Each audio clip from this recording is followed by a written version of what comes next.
Bonjour Robert. Bonjour Pierre. J'ai besoin de tes conseils pour rénover cette porte. Les carreaux bougent tout le temps. Oui, ça j'ai. Oui, voilà. Ça s'entend, hein. Oui.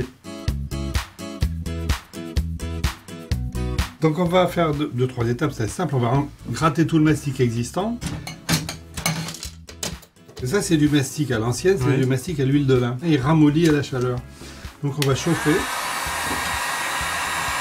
Vous voyez, il commence à se ramollir. Donc on peut rentrer dedans beaucoup plus facilement. Ah, on prend des gants. Toujours des gants, bien sûr. Et des gants comme ça, c'est-à-dire des gants qui sont en mousse et qui sont en plus anti-dérapants. Voilà, comme ça, voilà. Voilà. Alors, là je peux attraper la vitre, surtout que celle-là qui a été bien malade. Donc là je peux la manipuler. Là on va gratter pour nettoyer justement la feuillure. Un petit coup de balayette. Ouais.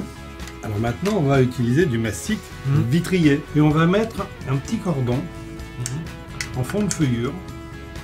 Pour pouvoir poser la vitre.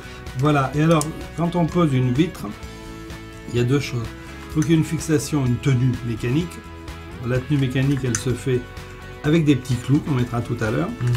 Et le silicone ou le mastic, on va dire en général, qui lui va assurer l'étanchéité à l'eau mais aussi à l'air et qui va empêcher que le vitrage ne bouge.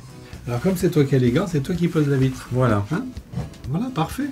Donc maintenant on va utiliser ces tout petits clous. Alors c'est des clous sans tête, ça s'appelle clous de vitrier. C'est vraiment fait pour ça. Le marteau sur la vitre.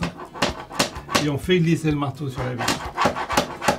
On va en mettre tout autour, on peut en mettre deux en bas pour être sûr par exemple. Là on fait un solin, c'est un petit triangle comme ça. Donc là le mastic silicone va remplacer le mastic des vitriers classiques. Et ça dure beaucoup plus longtemps et ça tient effectivement beaucoup mieux. À chaque fois on fait le fameux solin dont je te parlais tout à l'heure, c'est-à-dire un angle à 45 degrés en appuyant régulièrement avec le couteau ou la spatule. Pour éviter d'en mettre sur le bois, il y a un moyen quand même. Prendre un morceau d'adhésif, de coller l'adhésif bien en bordure. Comme ça quand je vais lisser, même s'il en déborde ici, ça ne se collera pas sur le bois.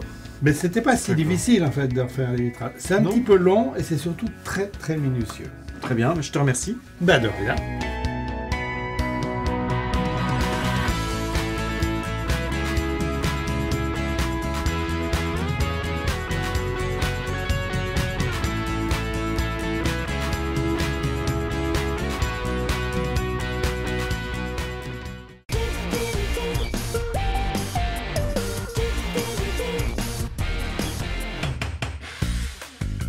Weldom, ensemble c'est mieux.